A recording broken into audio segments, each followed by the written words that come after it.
Masih soal pemilu saudara, gencara penyaluran bantuan sosial dan BLT di masa kampanye pemilu 2024 menuai kritik dari sejumlah pihak, tak terkecuali Ketua Umum PDI Perjuangan Megawati Soekarnoputri. Namun tudingan politisasi bansos dan BLT itu dibantah oleh Presiden Joko Widodo. Menurut Jokowi, anggaran bansos dan BLT sudah disetujui oleh DPR. Di bulan Februari ini, Presiden Joko Widodo akan mencairkan bantuan langsung tunai mitigasi risiko pangan sebesar Rp200.000 per bulan kepada 18,8 juta keluarga penerima manfaat. BLT baru ini akan dicairkan 3 bulan sekaligus, sehingga keluarga penerima manfaat akan menerima uang Rp600.000. Sebelumnya, sejak bulan Januari lalu, Presiden Jokowi juga telah membagikan bansos beras 10 kg kepada 22 juta keluarga penerima manfaat. Bansos beras ini akan diberikan hingga bulan Juni mendatang. Namun, pencairan bansos jelang pemilu 2024 menuai sorotan publik. Terlebih di tahun politik ini, isu bansos dan BLT kerap dibawa-bawa saat kampanye pemilu. Partai PAN yang mengusung Prabowo Gibran bahkan sempat menyebut bansos dan BLT merupakan bantuan dari Presiden Jokowi. Yang kasih bansos sama BLT siapa? Yang suka sama Jokowi angkat tangan. Loh, Pak Jokowi itu PAN. PAN itu Pak Jokowi. Makanya kita dukung Gibran. Cocok? Namun, isu soal politisasi bansos dibantah Presiden Jokowi. Jokowi menegaskan, penyaluran bansos kepada masyarakat sudah dilakukan sejak 2023.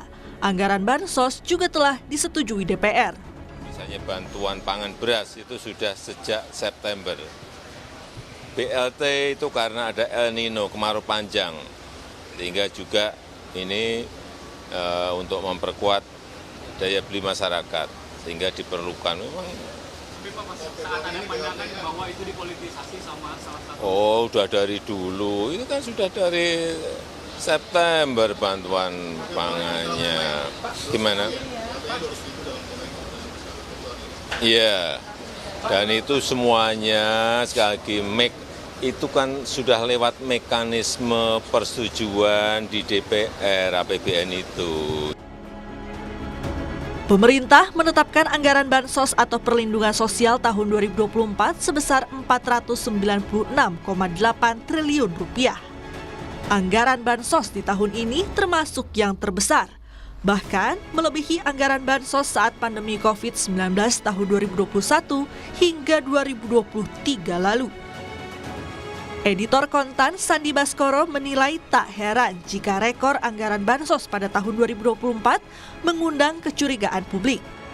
Selain momennya yang mendekati pemilu, bansos juga gencar disalurkan pemerintah di saat angka kemiskinan tengah menurun.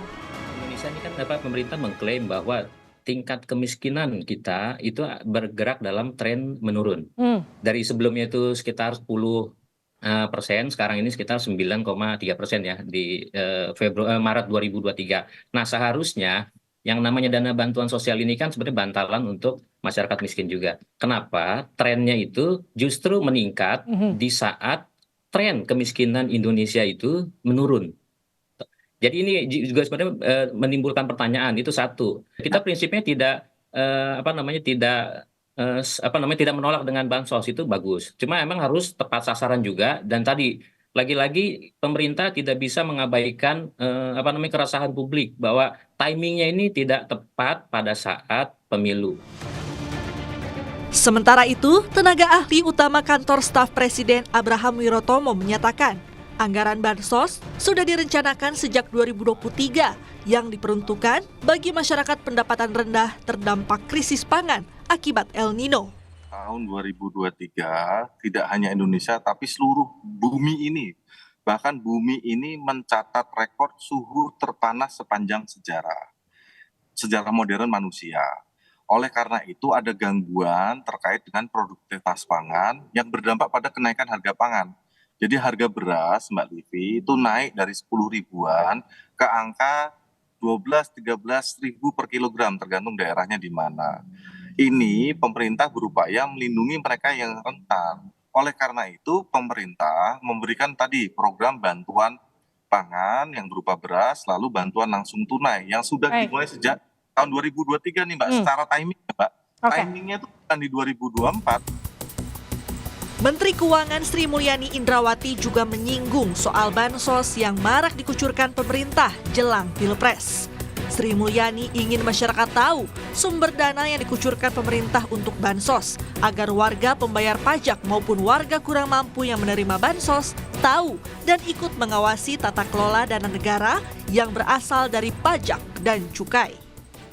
Ini adalah cara untuk terus membangun pemahaman pada masyarakat mengenai pentingnya keuangan negara. Dan dengan demikian masyarakat juga akan ikut tentu dalam hal ini mengawasi, ikut memiliki karena mereka kalau yang mampu membayar pajak dan tentu mereka ingin tahu uang pajaknya untuk apa. Sedangkan yang tidak mampu mendapat bantuan dari pemerintah dan mereka harus tahu uangnya dari mana. Selain bantuan beras 10 kg dan BLT mitigasi risiko pangan, pemerintah juga akan melanjutkan berbagai bansos lainnya, seperti bansos program Keluarga Harapan dan bantuan pangan non-tunai. Tim Liputan Kompas TV.